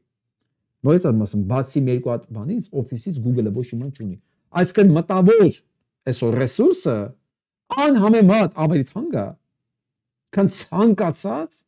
հումքային արտադրություն։ Բայց մենակ Հայաստանում, Ռուսաստանում մեկ է Թրամփը կարա ասի, որ հումքային ռեսուրսը ավելի կարևոր է, քան մնացածը։ Այլ ընտրանք չկա դրան։ Գնանք առաջ։ Այլընտրանքը զարգացնել գիտությունը, զարգացնել առողջապահությունը, այդ մարդկանց, որ ուրիշ հանքերում թունավորվում են, բերել եւ այստեղ բուժել։ 30 տարի խոսույթը կա, բայց ասում եմ 30 տարի այդ խոսույթը կա, բայց ասացի մենք բան չունենք։ Արա կողքը տա կանգնած փող վարչապետը։ Խփի մի հատ բզակոթին, ասա արա։ Փող վարչապետը սեղը։ Ոնց թե։ Ինչի՞ մենք այդ այլընտրանքը չունենք, ինչի՞ գիտությունը չկա։ Ցանկացած ստարտափ մի քանի տարի մեջ ինքը հաջող է, 120 միլիոն դոլար ինչ է։ Թույնի դիմաց։ Ընդ որում դրա դու պետք է ֆինանսավորես դա։ Ուսանք եկել են իբր գործարք են պաշտպանում։ Բայց տղա ջան, դու չես գնալու տուն։ Քեզ մի քիչ գործից հասկացողները չեն նայելու, կամ ինձ պատահական քեզ ճանաչողներից մեկը չի ասելու, բամոտ չես անում դու։ Ուղեղդ այդքան, հա։ Ինտելեկտը այդքանի է հերիքում։ Բայց այդ կողքը դեր ասել 30 տարի Վաչե Գաբրելյան, այն նախքին։ Բայց ինչ էր, ինչ խոտ էիք ուտում 30 տարի։ Որ հանքային արդյունաբերությանը բան չկա, ալտերնատիվ չկա, գիտություն չկա, ոչ մի բան չկա, տուրիզմ չկա, ոչ մի բան չկա հանքային։ Այսինքն եթե տենց է, նշանակում է Սինգապուր պետք չլիներ։ Թայվան պետք չլիներ։ Իսրայել պետք չլիներ։ Հոլանդիա բան, այդ երկրները պետք չլինեին։ Իսկ ես այն անունը որ տվեցի, տապեցի դրանք top երկրներն են, որոնք հանքային արտադրություն չունեն։ Չկա այլ ընտրանք հայկոմքային, չկա ախպե ջան, հում չունես, всё դու բան ես։ Հանքային արտադրություն ունեմ, այն որ երկրներն ունեն, դրանք ամենաաղքատ երկրներն են։ Ռուսաստանը նայեք։ Ինչի՞։ Որտեղ ձեր նման են մտածում։ Հանքային արտադրության այլ ընտրանք չկա։ Գիտեք ինչի՞։ Այդտեղ ուղեղ պետք չի։ Փորը վերցրեցի, նստեցի, ջանդամ դու քանդեն սարերը տանեն, հողերը տանեն։ Թույնը լցեն, մեկը դու որ պրծար, կշտացար, հենց թունը հասավ ստեղ, դու մի հատ կղզիկ արաս այդ փողերով առնես, գնաս ապրես։ Մնացածը ժողովուրդը թող մեռնի։ Այն կոմբինատի, պղնձամոլիբդենային կոմբինատի, որի 12%-ը միշիկը Սերժիկի 50,000 դրամով էր առել։ Հարցնել են, ասել են, լսի, այս բանորով, թափոններով երեխեքը քարսկեր են ընկնում։ Քարսկերի տոկոս բանը ստնդիկի պատունակությունը երեխեքի, տարածքի երեխեքի մեջ սարսափելի բարձր, քարսկերը սովորական ոտի հետ գնում է։ Ասել է ինչ անենք, որ հիվանդանում է, մենք փողը տալիս ենք։ Այդ էլ եղել է պատասխանը։ Սրանք հրեշ են։ Ինքեր դուք հրեշ եք։ Ձեր մեջ մարդկային ոչ մի բան չկա։ Դուք կարող գնաք նեղանաք, հա, բայց ինձանից նեղանալուց առաջ գնացեք նայեք հայլու մեջ։ Ոսեք, դա կարող ես հրեշ եմ։ Կարող ես 2 կոպեկի դիմաց մի ամբողջ սերունդ եմ թաղում։ Տարբեր տեսակի հիվանդությունների մեջ։ Երկիրն ոչնչացնում, խմելու ջուրն են ոչնչացնում իր օդը։ Ընդ որում այդ ոչնչացնելու համար փողը ես եմ տալի։ Իմ պետությունն է տալի, բայց դա դեմաս մի հատ թուլափայ եմ ստացել, որ դա գամ ստեղ Նիկոլի կողմից դա արդարացնեմ։ Այն կդեմ հաստատությունները, որը հիմա բարձրում է, որ պետքա չտային։ Այս բանի գոյաբանական ռիսկերը շատ ավելի շոշափելի են։ Պետք է տնտեսությունը զարգանա, որպեսզի գիտությունը եւ առողջապահությունը զարգացնեն։ Դու կարծում լսեցիք, սա ասում է փող վարչապետ, ասում է, ինչի բանին հիմքի վրա պետք է գիտությունը, այդ տնտեսությունը զարգանա, որը զարգացնի գիտությունն ու կրթությունը։ Սա ասում է փող վարչապետը։ Նշանակում է Իրան, ասենք մի հատ նախարարությունում դուր բացող փակողից այն կողմ աշխատանք չէր կարելի վճարել։ Չէր կարելի վստահել ուղղակի։ Եթե մարդը այս ինտելեկտի տերն է, այս հասկացողության տերն է, եթե չունես հանքային արդյունաբերություն, գիտությունը ոնց է զարգացնելու։ Չկա ախպե ջան, տարբերակ չկա։ Այս պետությունը արդեն 13 միլիարդի պարտք ունի, ոչ մի բան չունի տակը, ոչ մի ասետ, ոչ մի բան ոնց է դրա հայերեն տարբերակը։ Նյութ արժեք չկա տակը, արժեք, որտեղ եթե դու պարտք ես վերցնում 13 միլիարդ, դու ինչ-որ մի բանի պետքա դնես, որ ինքը արժեք է, չէ՞։ 13 միլիարդ պարտք ունի այս պետությունը, տակը ոչ մի արժեք չկա։ Ոչ գիտություն կա, ոչ համալսարաններ կան, ոչ ստարտափներ կան, ոչ մի բան չի ստեղծել է 13 միլիարդով։ Հիմա ասում եմ, բա ոնց ասում այդ գիտություն ստեղծես, եթե ու սա փող վարչապետ է եղել։ Ու այդ նախկին փող վարչապետը եկել է Նիկոլի ծրագրերը արդարացնելու։ Ու մարդ ինչ կարգի իդիոտ պիտի լինի, որ մտածի սրանց մեջ տարբերություն կա։ Գնանք առաջ։ Ասում եք, որ հանքարդյունաբերությունը 10 տարի 120 միլիոն դոլար այս պետության մեջ որ մտնի, մեր պետությունը զարգանալու է եւ աշխարհը այդ 10 տարվա նախ 10 տարի չի լինելու, իրականում թեղուտի նման է լինելու, ոնց որ 2 տարի շահագործելու է ձեռքերները։ Մեր գիտությունը որպեսզի զարգանա, այ հենց այդ 120 միլիոնն է պակասում։ Հասկացա՞ք, Ժողովուրդ ջան։ 13 միլիարդ բերել են, դա հեչ։ Այդ 120 միլիոնն է պակասում։ Մեկը մի հատ Range Rover։ Որ գիտությունը զարգանար։ Ահ, դա էլի պատճառը, հիմա իմացանք ինչու չէ զարգանում։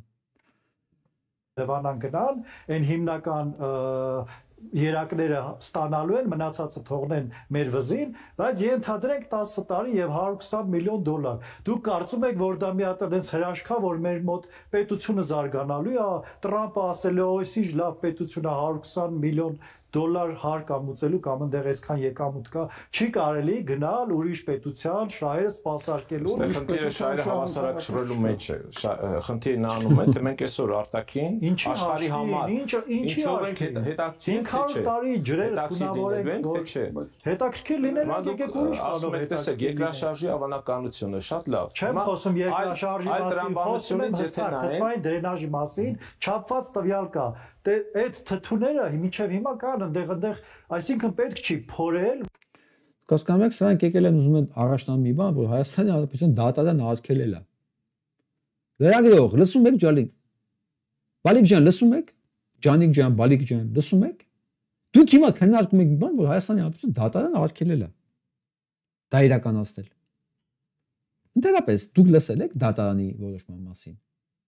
Հիմա այս մարդիկ պետք է հիմնավորեն, ինչ որ դատարան արդեն հիմնավորել է, ինչ որ վաղուց ուզում են անեն չեն կարող ոչ մի ձև,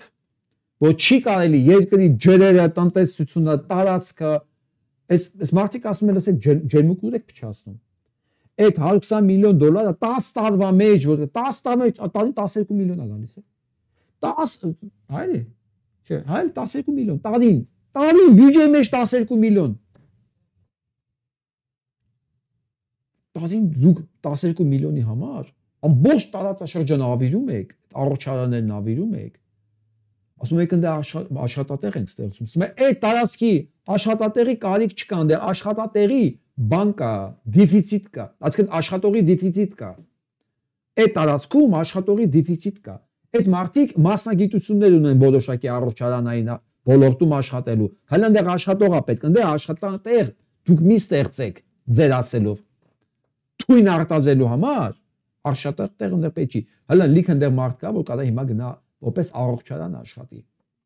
Իսկ առողջարան կարա ինքը միշտ աշխատի, բայց ինչու է թույնում 12 միլիոն դոլարի համար տարեկան։ Հա։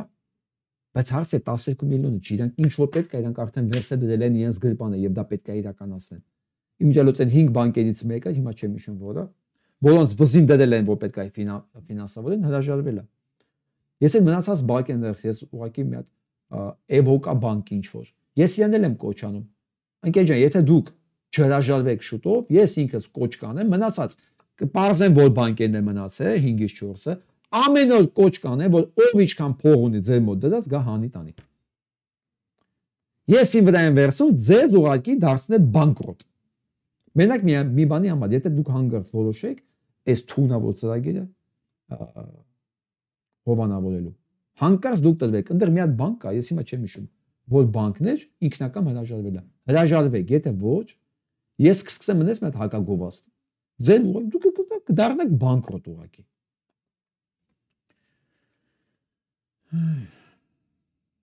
Մասին խոսելը, որ դա գոյաբանությունը դա է, որ մարդիկ քաղցկեղից մահանում են, որ մեր ջրերը աղտոտվելով երբեք չի վերականգնվելու, այդ է գոյաբանությունը, իսկ այն մնացածը դա անվտանգային տնտեսական եւ այլ, ինչ որ դուք ասում եք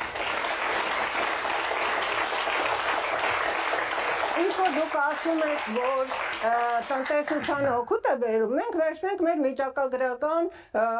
կոմիտեի տվյալները, ուրեմն մեր համախառն ներքին արդյունքում մետաղական հանքերը, որոնք 7-ն են եւ բավականին խոշոր են, որոնց մեջ եւ քաջարանն է 7-նյակի մեջ աշխարհի մտնում, ուրեմն կազմում է 2.8%։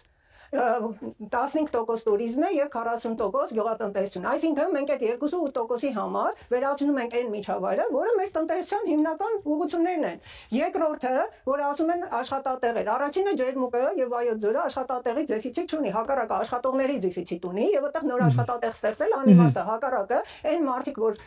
մասնագիտացել են տուրիզմի ոլորտում, բժշկության, առողջապահության ոլորտում, նրանց մենք փաստորեն զրկում ենք աշխատանքից, որովհետեւ եթե առողջանն է փակվել, իսկ մենք շինացան ընթացքում տեսանք, որ փակվեցին, մեր այս մարդիկ 2 հոգի այն ժամանակ առանց աշխատանք էր մնացել, այդ ջերմուկցիները ուր են գնալու։ Շնորհակալ եմ, պարոն Գաբրիելյան եւ պարոն Քթոյան, ես ուզում եմ հիմա կոնցեպտը հասկանանք, ինչքան էլ որտեղ էլ հանք շահագործվի, կարծում եմ լրիվ տրամաբանական է, որ բնապահպանները պետք է նշեն բնապահպանական ռիսկերի մասին, տնտեսագետները խոսեն տնտեսական էֆեկտի մասին։ Աշխարհում կոնցեպտը ո՞րն է։ Ինչ ադենք հրաժարվում են որևէ հանքերի շահագործումից մտահոգությունների պատճառով, տենդենսները ինչի են տանում։ Իրավացիորեն նշեցիք, որ հնայի 2.3%-ն է կազմում հանքագործությունը, դա էլ մեր ցավալի կողմերից է, որ հնայի 3% մասնակցություն ունեցող հանքագործությունը ապահովում է արտանում 30%-ը։ Մնացածը ասում եք ինչ խայտարակտիվ է։ Այս թույնը, որ լսում է Հայաստանում, ընդամենը 2-3% է։ Հնայի ընդամենը 2-3%-ն է։ Գիտեք ինչի։ Որտեվ սա չգնանցված է գնում։ Այդ միլիարդները գնում է բյուջեի կողքից։ Կողքով է գնում, այսինքն կողքով։ Չի մտնում բյուջե։ Առողջապահությունն ու տուրիզմը բերում է 15%, խայտարակությունը դուք պատկերացնում եք մասշտաբները։ Տոննաներով արմանը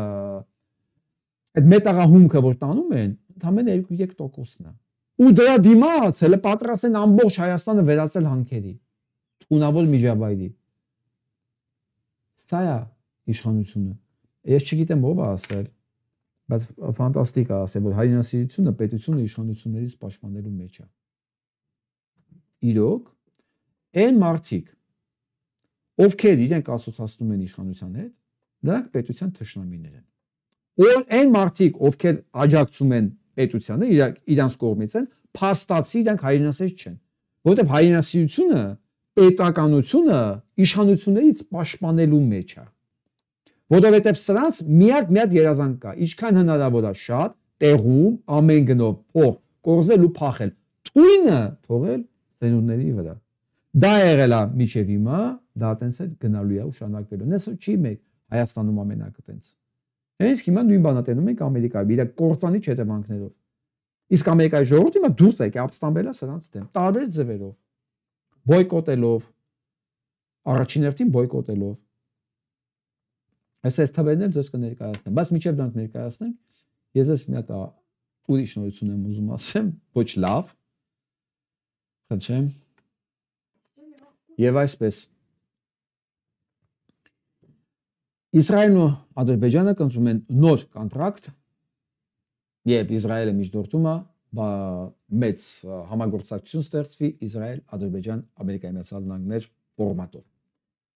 Դուք չկասկածեք, որ դա լինելու է, դուք չկասկածեք, որ սա լուրջ է, եւ այսպես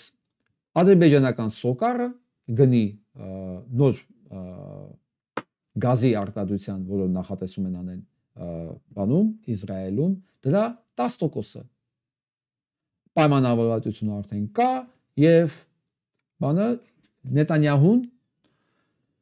հələ միջնորդում է, որ այդ համագործակցությունը լինի ոչ թե մենակ Իսրայել-Ադրբեջան, այլ Իսրայել-Ադրբեջան-Ամերիկայի Միացյալ Նահանգներ։ Ես ասեմ, որ ոչ մի խնդիր չեմ տեսնում։ Մանավանդ իրանք նշում են, որ իրանք մոտ կա համագործակցության արդեն տասնամյակների հաջող փորձ ռազմական ոլորտում, գիտական ոլորտում, մշակութային ոլորտում, բլա։ Կա իրանք մոտ արտակարգ իրանք հասկանում են։ Երկու ռազմական հանցագործ, երրորդ ռազմական հանցագործի արդեն Թրամփի քավոդության տակ, չորրորդ հեսա ռազմական հանցագործին Պուտինի կբերեն մեջտեղ, ինքն էլ չէ այդ ոլորտի քավորներից։ Վերջ։ Նմանը նմանին է տեսնում։ Դուք հասկացում եք, որ Թրամփը Նետանյահուն ինչ ասի Թրամփի համար օրենք է։ Կասկածում եք, ես չեմ կասկածում։ Եվ այսպես կարող եք շնորհավորել Նիկոլ Փաշինյանի։ Միջև ինքը Բրաբուսից է խոսում, Բրաբուս։ Գիտեք ով է, վարչապետը Բրաբուսից է խոսում։ Ոնց ասեմ ձեզ, որ դուք հասկանաք խայտարակության աստիճանը։ Չկա տենց աստիճան։ Ես չեմ կարող համարժեք համեմատություն բերել, չկա տենց աստիճան։ չկա, վարչապետը խոսում է Range Rover 10 թվի Range Rover հետ բերելու մասին։ Իսկ կողքի երկրի վարչապետը նախագահը գնում է Իսրայելի նոր բացվող այդ հանքի 10%-ը ու իրանք պլանավորում են Իսրայել, Ադրբեջան, Ամերիկայի Միացյալ Նահանգներ համագործակցության պլատֆորմ։ Հայաստանի վարչապետը միևնույն ժամանակ ասում է в это время Հայաստանի Հանրապետության վարչապետը խոսում է sense Range Rover հետ են բերում։ Դե ինձ ասեք, դա լուրջ ընդունողը, սան ծապտվողը իրավունք ունի պետություն եւ պետականություն, անվտանգություն, նորմալ կյանք ունենա, իրավունք ունի, իմ կարծիքով ոչ։ Չէ։ Եվ այսպես։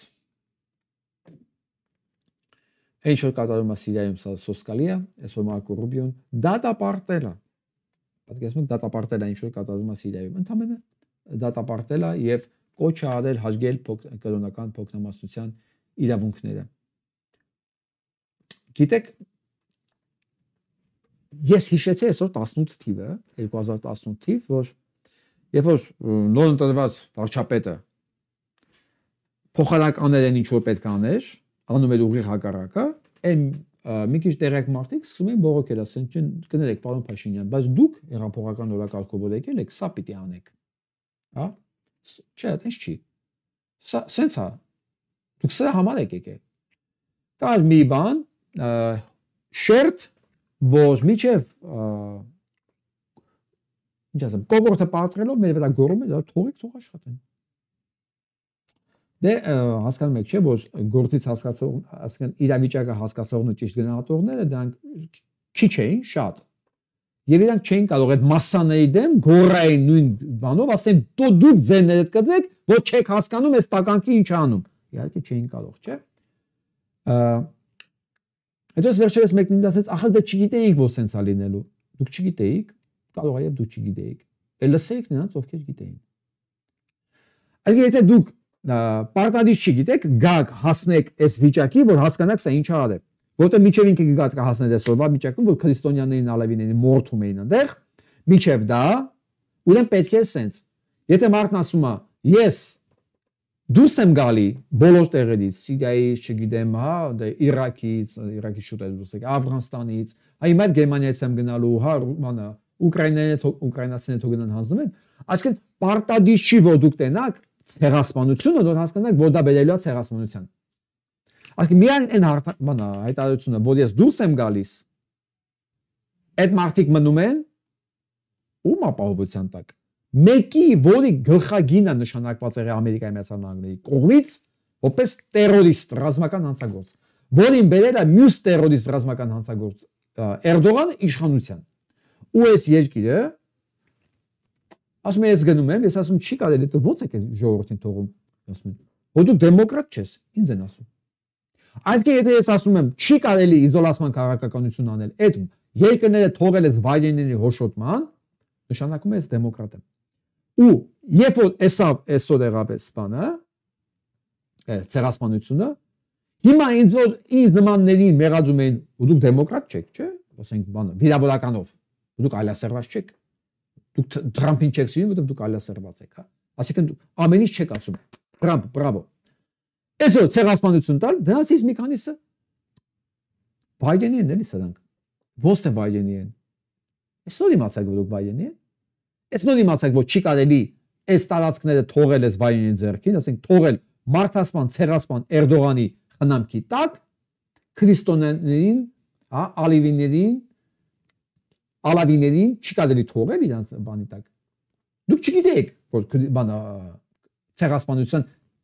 մեկից մեկ իրականացնող են։ Բայց երբ որ ասում են չի կարելի գնալ, այդ չի կարելի գնացողներին, դրանք քննադատողներին, Թրամփից քաղաքականությունը, դուք սիրով ասում եք դեմոկրատ։ Ասում եմ նույն 18 թվի քաղաքականություններ։ Էվոսեթին Արցախի անկախությունից խոսալ, մեկուսացումից խոսալ, հետո ռուսական մանդատից խոսալ, արա մի արեք, ես ուրեք տենց անում։ Սա վերջը սա է։ Անես չէ, որ ասող չկար, ասող կար, հազարները չէին, բայց մի քանի տասնյակ մարդ անընդհատ ասել է, 2018 թվականից տարբեր ֆորմատներով, տարբեր ձևերով ասվել է։ Բայց այդ մի քանի տասնյակ մարդու դիմաց, մի քանի տասնյակ հազար մարդ կոկորտը պատրելով գործում է։ Դուք բանը չարունախանց, ուտողուդացող, նախքին պիցայակեր ինչ ապուշություն ասես նստում են այդ մարդկանց գլխին։ Միջև որ եկավ հասավետորը, որ հասկացան, դե ով կմտածեր, որ սենց է լինել, ոնց թե ով կմտածեր։ Ով մտածում էր։ Բայց դու քո բանով, ինտելեկտով փակեցիր այդ բերանը, ասեցիր թող լինի ես տենամ, նոր ասեմ, արա հայելի դու ճիշտ ես։ Այդ էլ չեն ասի։ Բայց չէ, թող լինի նոր տենամ, որ ես նոր հավատամ, որ տենց է, որ ինքը սխալ բան անում։ Տեսակ աղբետ ջան։ Հայաստանի վիճակը տեսակ, Սիրիայի վիճակը սա նոր է սկսվում։ Եթե Ֆրանսիան ու Ամերիկան չվերադարձան դες զորքերով, իսկ վստահ եմ, որ ոչ Ֆրանսիան, ոչ էլ Ամերիկան վերադարձողը չեն։ Ֆրանսիան այդ ռեսուրսները չունի, ոնց է վերադառնա։ Թրամփին էլ ինչ, Թրամփին նոր չի գալու Էրդողանի ձեռները կապելու։ Էրդողանի ձեռքերը չի կապելու։ Բացարձակապես ինքը ասես մի հատ դատապարտող հայտարարություն կանի, կվերջանա կգնա, կցավակցեն։ Նույնն է լինելու Հայաստանի պարագայում, չմտածեք այդպես չի լինելու։ Ինչ, քիլես թվում է որ Ալիևը հարձակվեց Հայաստանի վրա։ Նետանյահուն ասելու է Ալիևին. «Արես ինչ ես անում»։ Կամ Թրամփն ասելու է՝ «Մի արա»։ Չէ, Թրամփը կարող է մի հատ Ռուբիոն, ասենք 2 օր հետո մի հատ բան sense, ասի կողմերով մի հատ համաձայնության եկեք։ Սենց է լինելու։ Որտեվ երկրի վարչապետը բրաբուսից է խոսում։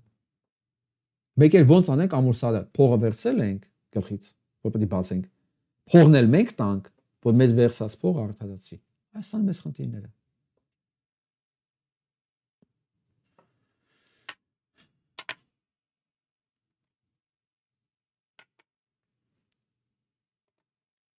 Այստեղ են արդեն ոչ պրոբլեմա ունենում։ Իսկ իր հարցերը շուտ ինչքան լուծվի, ինքան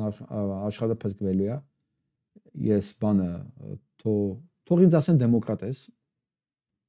Թքած ունեմ, ինձ ասում են, ինչ ասել են, էլի։ Էլ Նիկոլական, էլ Պիցայակեր, էլ Սերժական, էլ Ռոբա Սերժական, ինչ ասել են, էլի։ Ես էլ ասում, սա ինչքան շուտ անեն, ինձ ասեք դեմոկրատ։ Ինչ ուզում եք ասեք։ Ինչքան շուտ ան, ինքան երկիրը փլվելու է։ Շուտ կարող է, փրկվի, որտեղ հասել է բանը նրան, որ սա ասում է, այն բան ուսանողները,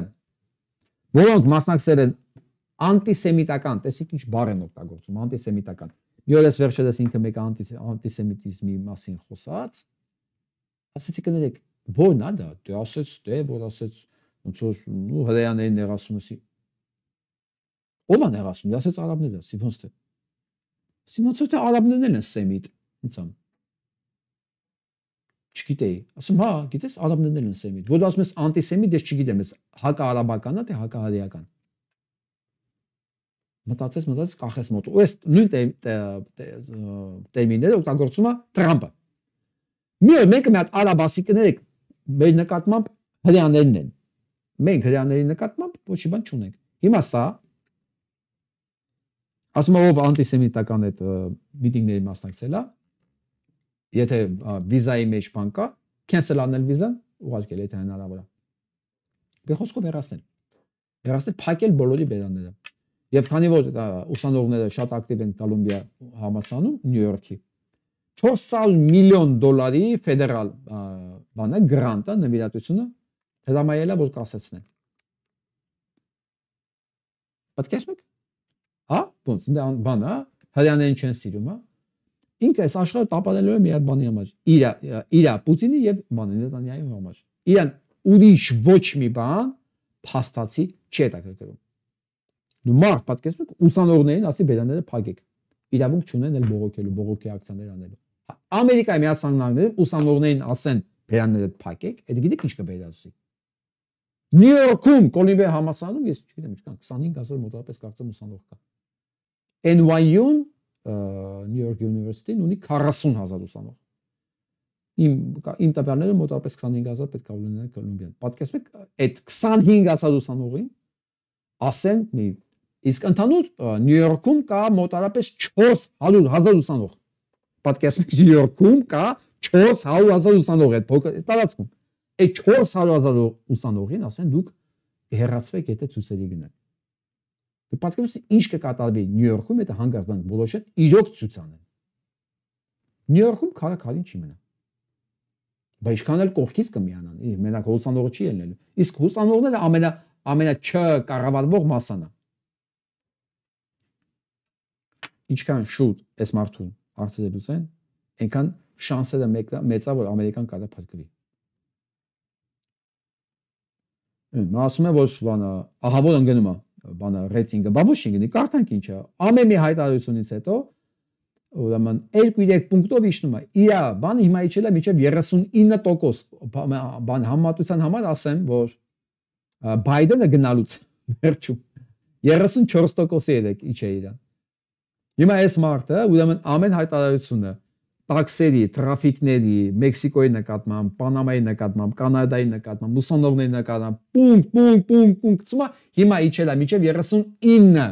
52-ից իջել է 39։ Սա գիտեք ինչ է, սա քաղաքական մահ է,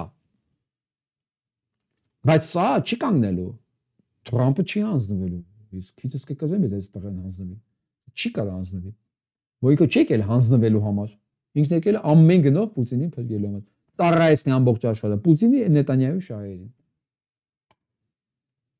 Եվ այսպես, այս Մոսկվան իր հետևից է անգել, ասում է,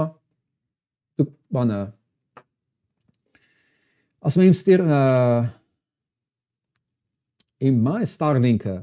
որ ինտերնետ պրովայդերն է Ուկրաինայի համար, ասում է, եթե ես անջատեմ, ամբողջ այդ համակարգը, բանան է, պաշտպանական համակարգը կախվի, կփչանա, ու կպարտվի, մեծ կորուստներ կլինեն, ու սպառնում է Տեսլան, Իլոն Մասկը, որ ինքը բան կանի, եթե չգա նստի Թրամփի ուզելով ուզած պայմաններով բանակցության, ինքը կանջատի ներ ինտերնետ։ Սա բան է, ոնց են ասում,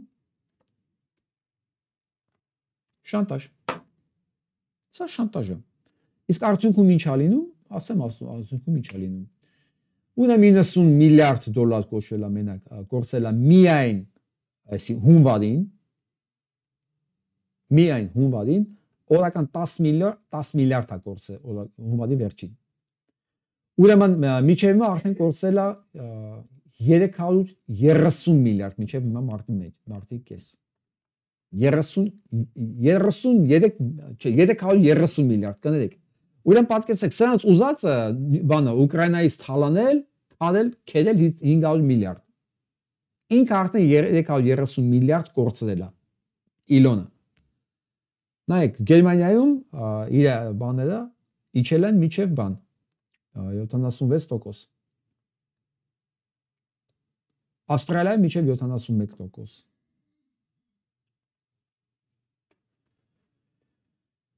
Իսկ Թրամփը բանում կոչ անում Կանադային, որ ընդհանրապես դադարեցնեն հետապնդել անօրինական բաները Ռուսաստանից, որ դուրս են գալիս տանկերները, նավթ վաճառող, Կանադային ասում է այդ համակարգը մեր իրար հետ, արի բան անենք։ Չէ, թող ազատ առևտուր անեն։ Կանադան մերժում է։ Չի կարող, ոնց կարգելված է սանկցիաների տակ։ Չէ, ասում պետք է հանեն, թող իրանք առևտուր անեն, հա։ Սանկցիաները որոշել է ամեն ձև Դոնալդը սանի, Թրամփը սանի։ Կանադան էլ մերժում է, կռվեն տալի հիմա մարտի 12-ից 14-ը հանդիպելու են Քվեբեկում, որ այս հարցը լուծեն։ Համատեղ այդ ծրագիրը բանը Կանադան դիմադրում է։ Իմիջիայլոց ասեմ, երկուշաբթի է արդեն այսօր մի քանի ժամից, արդեն հիմա արդեն դուք նայում եք, Նյու Յորքում մենք, Նյու Յորք, Միչիգան, բոլորս արդեն հոսանքի համար, այն հոսանքը վերջում են, վճարելու ենք 25% ավել, շնորհակալություն Թրամփին։ Դուք պատկերացրեք առաջի բանը որ ստացավ ամերիկացին, առաջի բիլը, առաջի կտրոնը, որ ինքը հոսանք ավարը, եւ որ տեսավ 25% վար։ Դա կլինի մի 2-3 շաբաթից։ Քանի տոկոս, քանի պունկտ եք ուզում որ իր ռեյտինգը իջնի, բավականին կիջնի։ Ամեն ինչ գնում է դեպի impeachment։ Ամեն ինչ։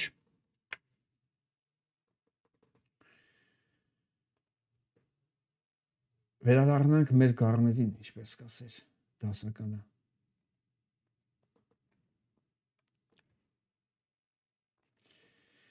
Այս վիճակն էլ ըրս։ Նիկոլի օրոք ես ինձ մի անգամն ապահով եմ զգում։ Այս վիճակով մի որոշ մեծ զանգված ապրում է, շատ լավ նկար է, էլի, եթե բան կա իրանց մեջ, եթե դու ճանաչում եք այս հոգեբանության ապրողների, խնդրում եմ ուղարկեք, թող այս նկարը տեսնեն, էլի կարող է ինչ մի բան փոխի իրանց մեջ։ Լսենք մենք ընկերոջը։ Так что ամենին ջրի երես։ Կասեի, որ ինքը Կասեի, որ ինքը մարդ չի, դավաճան է, անգրագետ է, տեսեք ինչ է հավաքել, ժողովրդական խոսք է, էլի ասում է, կեղտը ձանտակ չի մնա, կամաց ժողովրդին կարելի է խաբել, երկար ժամանակ չի կարելի խաբել։ Так что ամենին ջրի երես է թող զգալ, այս հողերը, տեսեք ինչ է ասում, թող սոտքի հանքից, ոսկու հանքից ասում է ադրբեջանցիք էլ կան օգտվեն, կոտոնից մի հատ բաժակ տանեն, դու հետի պդ պատրելու ես, այդ ոնց է հիմա կանտանեն։ Եվ վերջում ուզում եմ լավ նորությունով կիսվել ձեր հետ, Փարիզում Զաբել Եսայանի անվան բանա ճեմուրի է բացվել։ Ես ուզում հիշեցնեմ ով է Զաբել Եսայանը։ Զաբել Եսայանը գրող դրամատուրգ այ Ստամբուլում ծնված ինչով է ինքը ինձ բանալ է իմ մոտ տպավորվել Սորբոնում ավարտել սովորել ինժելոց երբ որ ինքը գալիս էր զեկուցելու պարլամենտ ես անտեղից եմ հիշում ջարդերի ժամանակ Ադանայի ջարդերի ժամանակ գալիս էր պարլամենտ զեկուցելու Գիտեք ովքեր են իրեն զրկում այդ մասին պարլամենտից խոսալուց, պարլամենտում խոսալուց։ Գուշակեք։ Ճիշտ է։ Դաշնակները։ Ինքը բանը աշխատություն գտեց այդ տարիներին 11-ին ավերակներուն մեջ, որը նվիրված էր Ադանայի 1909 թվականի ջարդերին։ Բայց ասում եմ, այդ մասին որպես ինքը խոսեր, դաշնակներն են իրեն աչքելում չէին թողում, որ ինքը դուրս գար պարլամենտում խոսեր։ Իսկ ցեղասպանությունից հետո իհարկե փախնելով Հայաստան, աշխատեց մի կարճ ժամանակ Հայաստան եւ բնականաբար ձերբակալեցին 37 թվականին, ու 43-ի կողմերը նա մահանում է անհայտ իրավիճակներում։ Մի հոյակապ ես շուտ եմ կարդացել մասնա իր մասին բնորոշ, իր մարդկային տեսակը բնորոշող բաներ։ Ես անես տպավորված էի, անենց հիացած էի իրանով, ես մտածում էի ոնց այս կարգի ինքնուրույն պայծառ վստահ այս կարգի կինենք ունեցել պատմության մեջ ու մենք իրան մասին ոչ մի բան չգիտենք։ Իրոք ոչ մի բան չգիտենք։ Տեսեք, ես ինչ որ հիմա ասեցի, որ Զաբել Եսայան ասեցի, դա միտս եկա։ Այսինքն այն ինչ որ ես գիտեմ, բայց վստահ եմ ընդեր մի հատ խորը շերտեր կա, խորը շերտեր, որ մենք չգիտենք։ Բայց ինքը այնքան արժանինքներ ունի, որ Փարիզում իր անունով բանա փողոց է բացվում, Մայրուրի, Քայլուրի։ Պատկերացնեք ինչ արժանինքներ ունի այդ կինը, որ Փարիզում է բացվում դա։ Հայաստանում մենք ոչ մի բան չունենք։ Հայաստանում հիմա երիտասարդներին կանգնեցեք փողոցում հարցրեք։ Ով է Զաբել Եսայանը։ Մենք այնքան շատ բան չունենք, կին դեմքեր։ Սոսե Մայրիկին կարող ասենք, Սիվա Կապուտիկյանին կարող ենք ասել, ո՞ելում կարող ենք ասել, հա։ Ես կասեի Անահիտ Ցիցիկյան, բայց Անահիտ Ցիցիկյանի մասին էլ մենք շատ բան չգիտենք։ Մեծ մասշտաբների վրա։ Բայց ասենք Զաբել Եսայանի եւ մնացած ում անունը տվեցի, իրանց մասին գրքեր, ներկայացումներ, կինոն ամենաուժեղ պրոպագանդայի միջոցն է։ Ոչ մի բան մենք չունենք։ Բայց ծաղրված հայի տեսակի մասին ինչքան ուզես։ Ցանկացած ֆիլմ վերցեք, վերջերս նկարված, մանավանդ եթե Շարմնը նկարե, հայ տեսեք ով է։ Դուդուկ չի։ Չեմ ասում դուդուկ չի, որտեղ ասենք Ջիվան Գասպարյանն էլ է դուդուկ նվագում էլի, բայց ասենք այտենց իր մասին չի էլի։ Ասենք նա տաքսիստի որ դուդուկ չի էլի։ Նաեւ չկայացած։ Եվ այսպես Իսկ այս կարգի մարդկանց մասին մենք ոչ մի բան չգիտենք։ Ամեն ինչ արել են, որ մենք մեր աչքում, գիտեք ոնց է դրանք, անորակ չարչի, ոչ մի բան։ Ամեն ինչ են արել, Իսկ եթե հանկարծ իրոք մեզ կարողանանք մենք ճանաչել այդ իրական կողմերով, Չալենցի մասին ֆիլմեր լինի լավ, Սապելեսյանի մասին լինի, Լեռ Կամսարի մասին մենք ոչ մի բան չգիտենք։ Եթե Լեռ Կամսարի մասին մի հատ ֆիլմ նկարվի, բաղը ամբողջ Հայաստանը կդառնա հակառուս։ Ազնիվ խոսք եմ ասում, Լեռ Կամսարի մասին մի հատ որ ֆիլմ նկարվի, դոկումենտալ կամ գեղարվեստական, բաղը ամբողջ Հայաստանը հենց հաջորդ օրը կդառնա հակառուս։ Այսինքն ոչ թե կդառնա հակառուս, կդառնա հայամետ։ Ինքը կհասկանա, կտեսնի իրական թշնամիները պատմականորեն ով եւ ով է եղել, ոնց։ Հա։ Այդ չեն կարա ապուշացնել մի ամբողջ ժողովրդի։ Բայց այդ ամեն ինչը թաքցրել են հայի տգետ ձևով ներկայացնելով անարժան, ասենք, եթե հայա, տեսեք, նույնիսկ հիշում եք Միմինոն, ուրեմն հայը բարորդ վրացին մի քիչ ավելի բարձր տիտուլով օթաչու, բայց ամենակարևորը ով է դրանց գլխին կանգնած ռուսը, ինքն է հարցերը լուծողը, ռուսն է։ Ունացած ազգերը ըստ դեբաների իրանց միշտ ներքել։ Կարող եք վերցնել այդ ասածս տեսակետից, նայել ցանկացած ֆիլմ, ցանկացած, տեսեք, որ այդ ամբողջ այդ մշակույթը հենց այդ դրա վրա է, որ հանկարծ մենք չիմանանք, որ մենք արժանինքներ ունենք, հա, որ մենք Ալիխանյան եղբայրներ ենք ունեցել, հանկարծ չիմանանք այդ մասին, որովհետև կարող է ուսներս հետ գնա, որոշենք, որ մենք ճորտ չենք, բայց չի կարելի մեզ ամեն ձևով պետք է ապացուցեն, որ մենք ճորտ ենք ու ճորտ ենք։ Այսօրվա համար այսքանը, լավ մնացեք։